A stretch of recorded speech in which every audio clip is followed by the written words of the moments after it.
right, y'all, so since I have sufficiently calmed down enough to make a coherent statement, I wanted to give y'all an update on the other officer that got assaulted the same day I did, and why his case is not being prosecuted. I know y'all heard me raise hell at Dorothy. Y'all heard me rail against the prison investigators.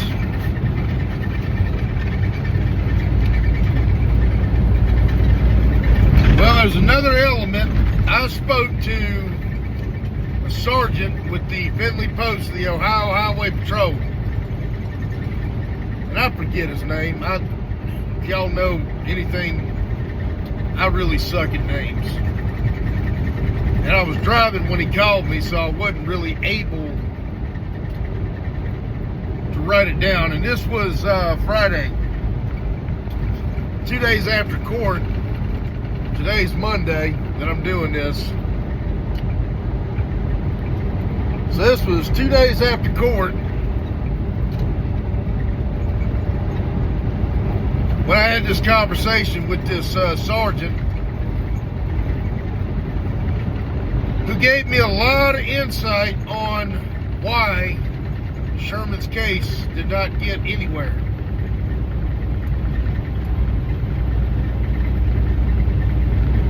So it was null prost. You don't know what a null prost is? That means the prosecutor declined to prosecute. And at first that pissed me off when I heard he was null prost, until I found out why and I understood. Again, I know the law better than some lawyers. I'm not a lawyer, but I guarantee you, pound for pound, I know the law better than a lot of them.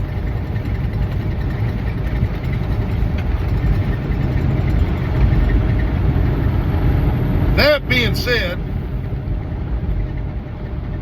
the night that both me and Sherman were assaulted by two different inmates on two different sides of the prison,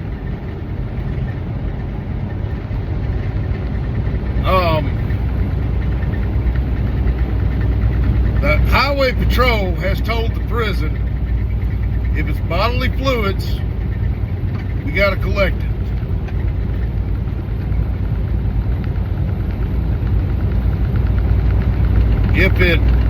If it's piss and it hits skin,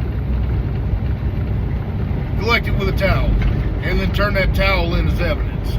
It makes sense. It's called preserving evidence. If it's on the uniform, take the uniform, circle the area that the substance hit it. Obviously, you know, piss is kind of hard to see on a dark uniform.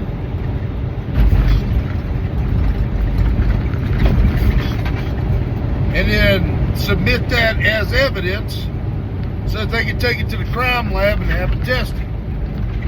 It makes sense to me. And I asked Sherman, I said, hey, did they take the uniform? He said no. I said, did they ask to take the uniform? He said no.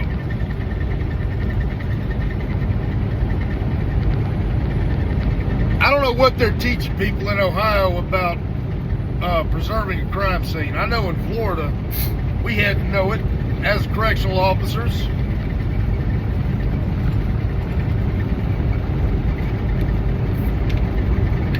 Inmate gets stabbed.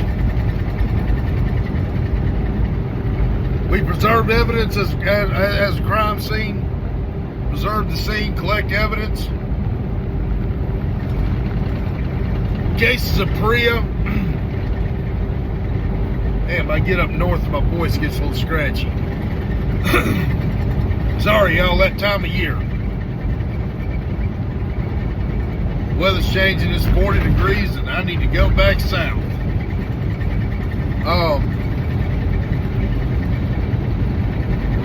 cases of PREA, we're trained to preserve evidence, preserve the scene as a crime scene.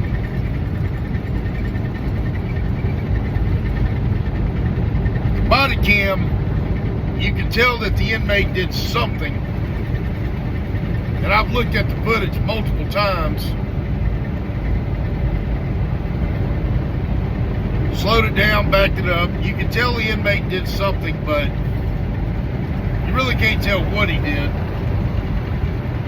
It's obvious to me as a correctional officer what he did, but to your average citizen that's going to be sitting in a grand jury room, it's probably not that obvious.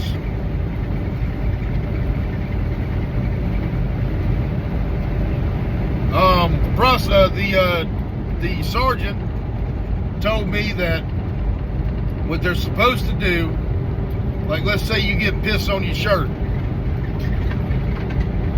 they're supposed to take the shirt, circle the area, and they'll test it for creatine or other known or unknown substances that would be contained in urine, and then submit all that as evidence in addition to the body cam, witness statements, the whole 9 yards. That was not done. And I told him, I said, all this time I thought it was Dorothy.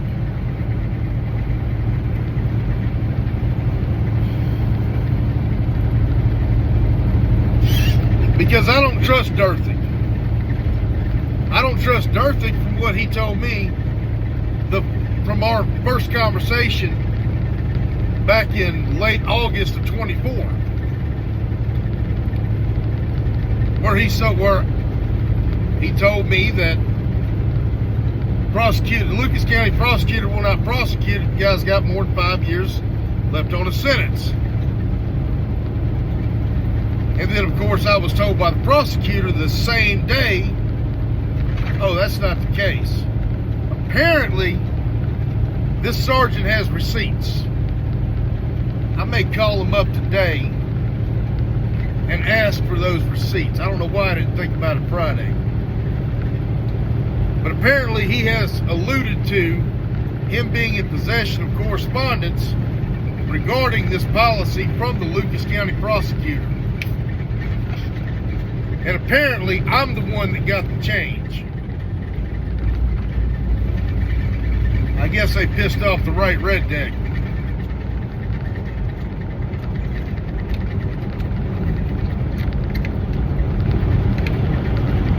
So, I'm going to try to get these emails today. And I did want to put this out because everything the sergeant said cooperated with what Sherman told me. Makes perfect sense. You can't, even inmates have a right to have prima facie evidence. And if that uniform was not included in discovery, in addition with the lab reports, and the body camera is not very clear on what happened, prima facie means on the face of it, by the way. It's what a lot of grand juries like to see when they're looking at stuff to indict somebody. It's what juries rely on to make a conviction.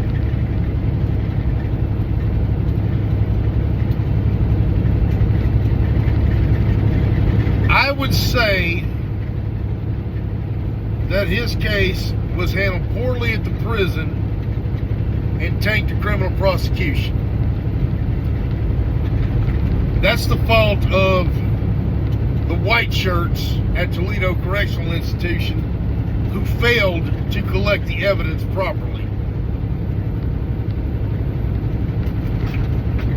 Maybe they didn't think it was that big a deal. Maybe they were just, it wasn't, I'm gonna be honest with y'all, it was a crazy ass night. So I can't blame them. there's protocols in place, but it was a crazy ass night. It really was. There's no getting around that. It was nuts. Two staff assaults on one ship, that's a problem. You got a bunch of unruly convicts because you don't know how to run a prison that led up to the staff assaults, yeah, that's a problem. The blame for both assaults happening still lies at the feet of the Ohio Department of Rehabilitation and Corrections for not properly knowing how to gain control of their facilities. Period. And there's no debating that. That is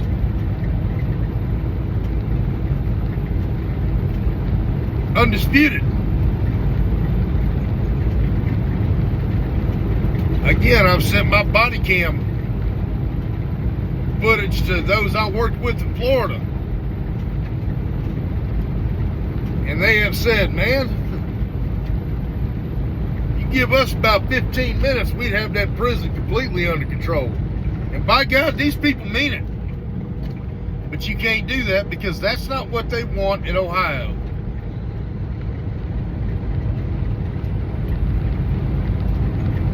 So for those of y'all in Ohio, if you ever get a cocktail thrown on you, piss, shit, whatever, make sure you give up your uniform.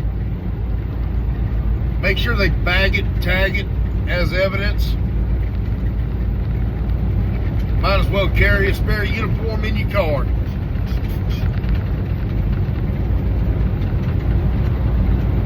That's just my opinion, y'all. But I did want to do this correction. And I am going to try to get that correspondence, because if that is the case,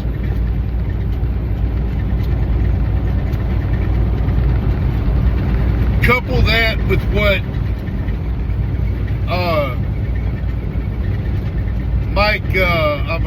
Mark, I forget his name, not Hanus, but the other guy, one that actually prosecuted, Patina or whatever his name is, couple that with what he told me about a 6-year statute of limitations on felonies in Ohio. If they refuse to prosecute an inmate for assaulting you and the evidence was preserved, y'all might have a chance of adding some time to these assholes.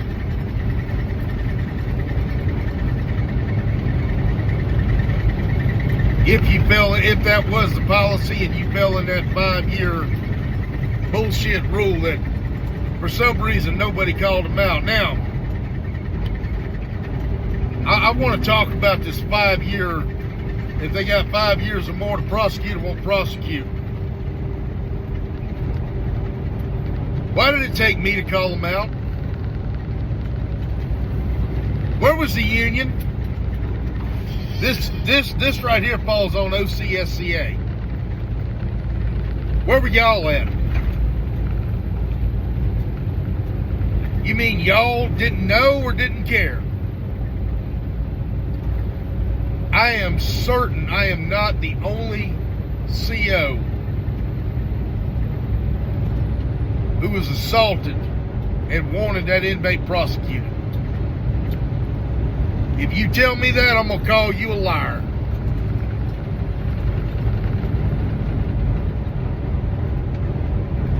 I'm going to straight up look at you and say, you lying.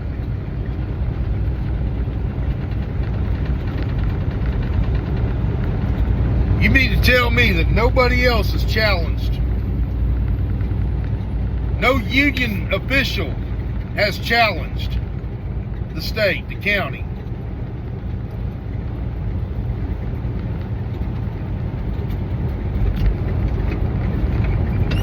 And if that's the case,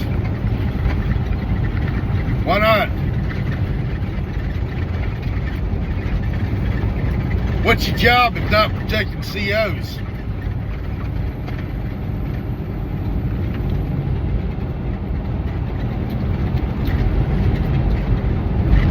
Unions is supposed to be a brotherhood, right?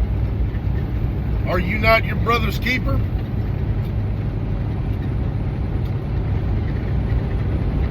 That's what y'all say. Oh, we're union brothers. We're union brothers. I'm not in a union anymore. I have fraternal brothers. I have lodge brothers. I have lodge brothers all over the world. In my fraternity. I am my brother's keeper. Are union brothers not your brother's keeper?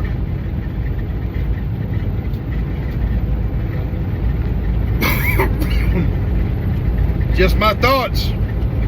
Y'all let me know what you think. Beyond the Count, Life on the Compound.